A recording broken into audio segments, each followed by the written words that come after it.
Hey, what's up YouTube? This is the Mermaid Master coming at you guys from the Team Time Riders YouTube channel with the second release in our Team Time Riders 900 subscriber special video series, guys. And as a way to commemorate the brand new set, Legendary Duelist, it's going to be coming out in a couple of days, I thought I would bring you guys an insanely cool deck profile that I think you will all enjoy. This deck is, of course, the Amazonas deck. And the Amazonas deck is one of the most powerful decks. It's crazy cool and can make many different plays, but the main idea behind the Amazonas deck is it's a deck that certainly shows its age, but is all about warrior women and, battle phase shenanigans and like fighting and different things like that. And it's an incredibly casual deck that's, not really going to do anything in the meta, but has received its support over the years and is slowly becoming something that a lot of people are paying attention to for some reason whatsoever. And I will note, guys, that this is a casual deck profile. It is missing a copy of Rhoda, unfortunately. So if you want, you can put any card that you want in for that. But the main focus of this casual deck profile is keeping this in theme with all the other stuff. So shoutouts as well to the one and only Earl, who also has an Amazonas deck profile that he's going to give to you guys very, very soon when I can go out there and get that profile from him. It's his deck is going to be, he might give you the old one, but it was also going to have like all of the new stuff in there. So keep your eye out for that profile, guys. I think it's going to be really, really amazing. Amazonas are getting a ton of interesting support, and I think they're poised to do some good stuff. So guys, let's get into this profile, and I'll show you what I play. So to start things out, this wouldn't be an Amazonas deck without 3 copies of Amazonas Paladin. And Amazonas Paladin, she's an old card, but she allows you to increase the attack of, increase her attack power by 100 points for every Amazonas monster you control. So of course, the more Amazonas monster you guys have out on the field, the more her attack power is going to go up. And she's at 1700, so that also includes herself. So she comes to the field as an 1800 beater, but those numbers can easily go up throughout the course of a duel. And so she's really, really good here to have at 3. The next card we're running is 3 copies of Amazonas Sage. And you got to have Sage in the deck because Sage is really, really good for when she attacks, you can select a spell or trap card that your opponent controls and destroy it at the end of the damage step. So super good for outing your opponent's back row and whatnot. The next card we're running is 3 copies of Amazonas Fighter. Earl is not running this card in his deck, but she's a beastie. She might as well be a beast warrior with that kind of look there.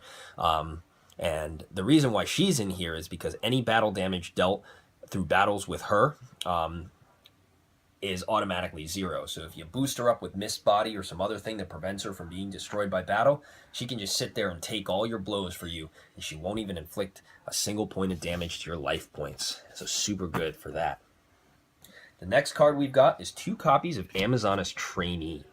A lot of people like her because her effect is that basically, she is very much a trainee.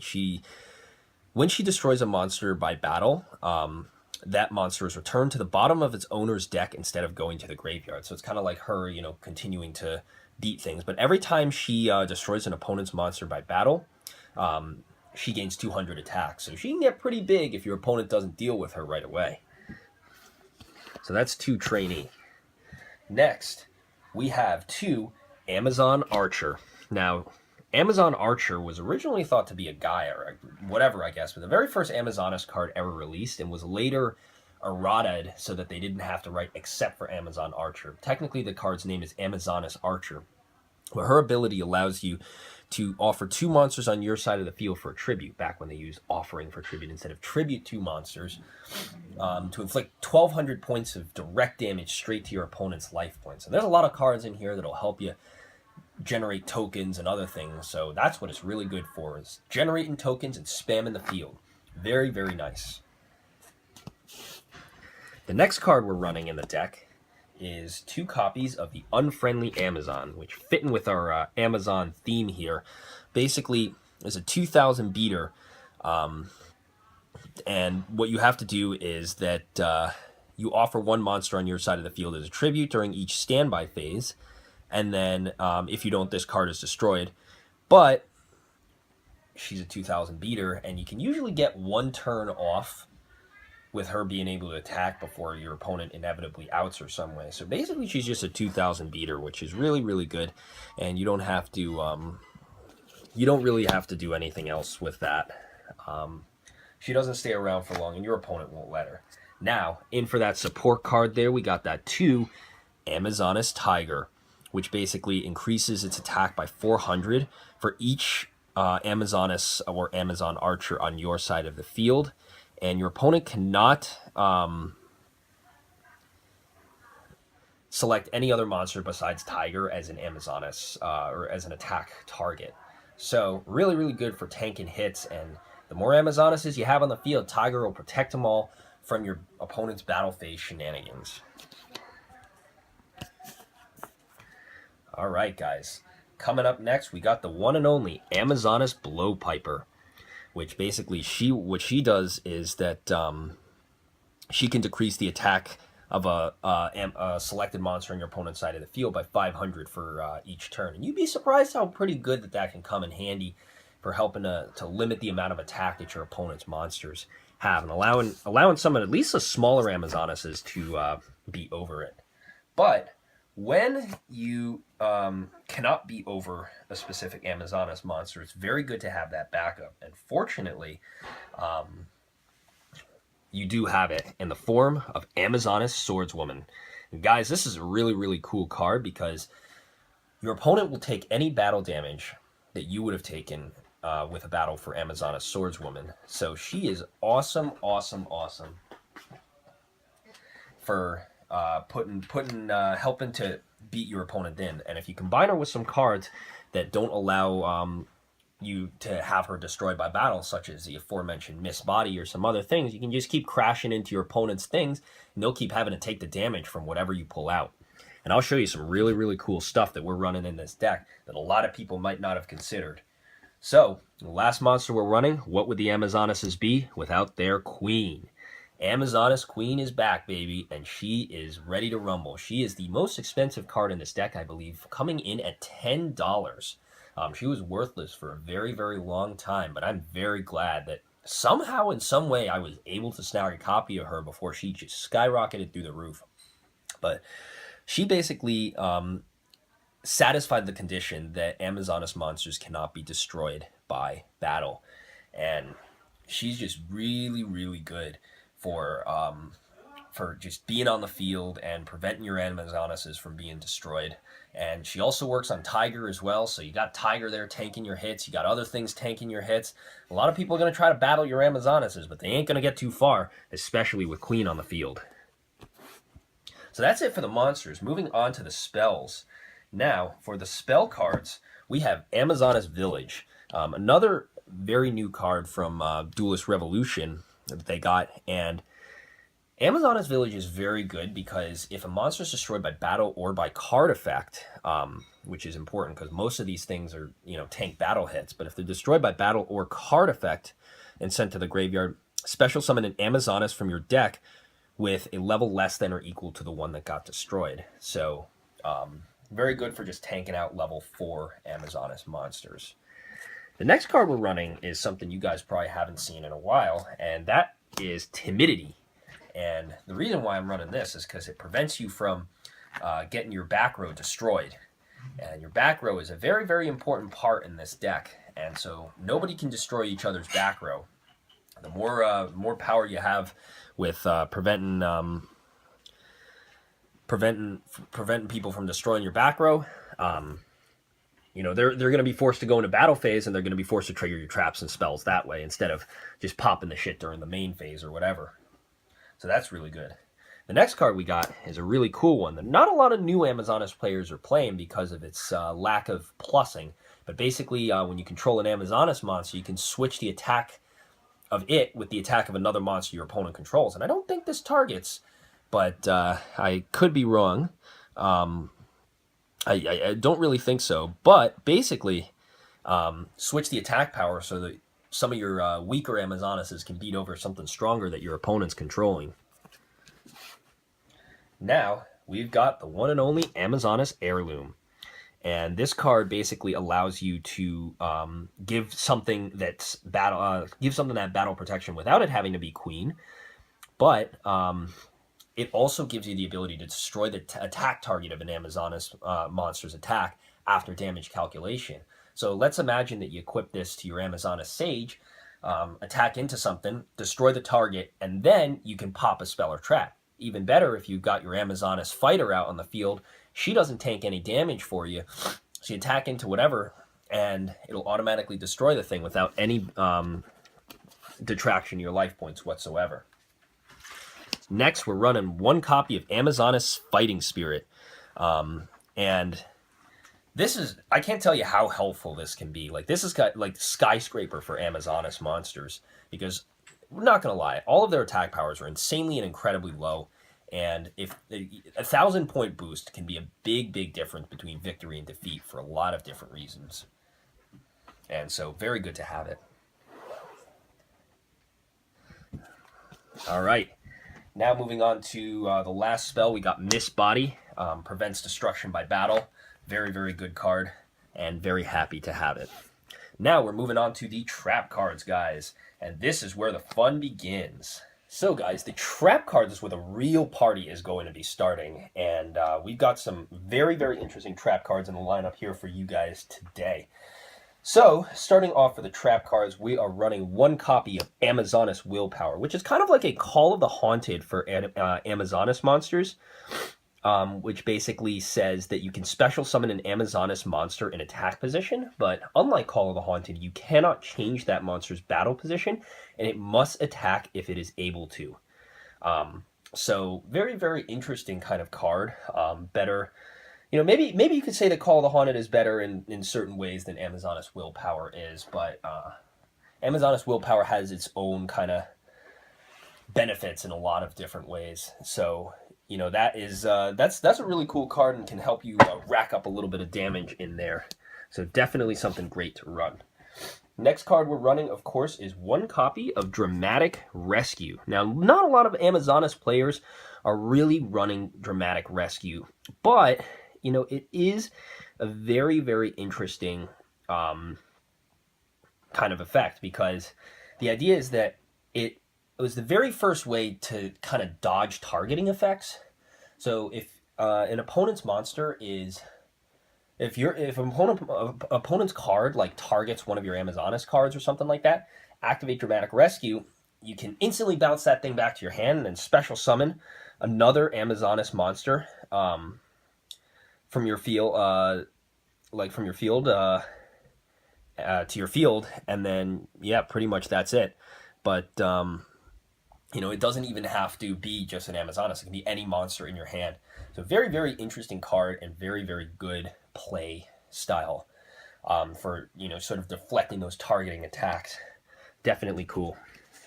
Now comes one of Earl's personal favorite cards in the deck, and one that I was asking him about, but I'm only running one copy in here, guys, and that card is Amazoness Archers.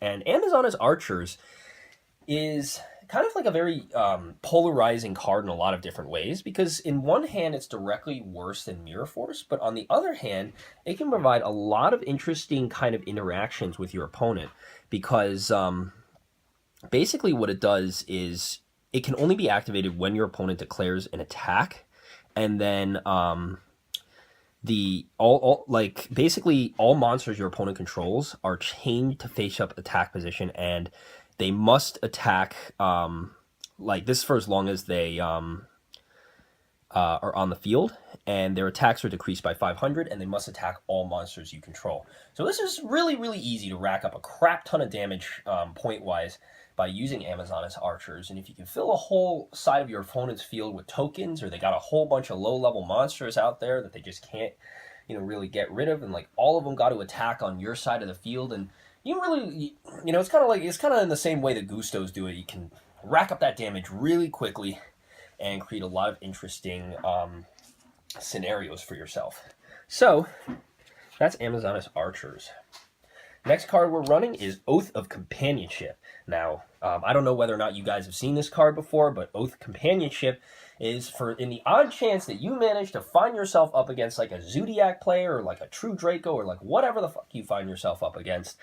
You can just play this card, steal whatever extra deck monster your opponent has on the field, and you cannot special summon or normal summon like anything until the end phase, but you have that monster on the field. So think about the most common extra deck cards that your opponent is going to summon out on you.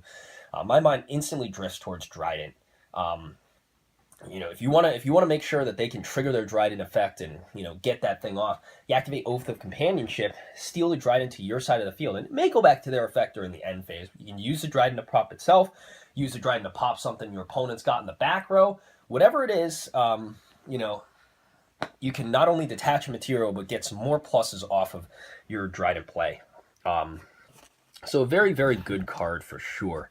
A lot of different things you can do with that, and there's no real limit to what you can do with the monster that you steal with Oath of Companionship. Because basically, not a lot of your Amazonuses are going to be special summoned from the extra deck. Like, you don't really run anything from the extra deck, and yes, you may not be able to special summon, but, if you use that Dryden effect, this is not like Mind Control. You can then tribute the monster to summon, like, for instance, Amazonas Queen from your hand, and effectively negate the situation where you wouldn't do it. So, now I've got another couple of cards in here that I think might be useful. First and foremost, of course, is if you wanted to run Marauding Captain, you got the ability to do so as well. Great card. But the real thing that I wanted to show you guys was these two cards here.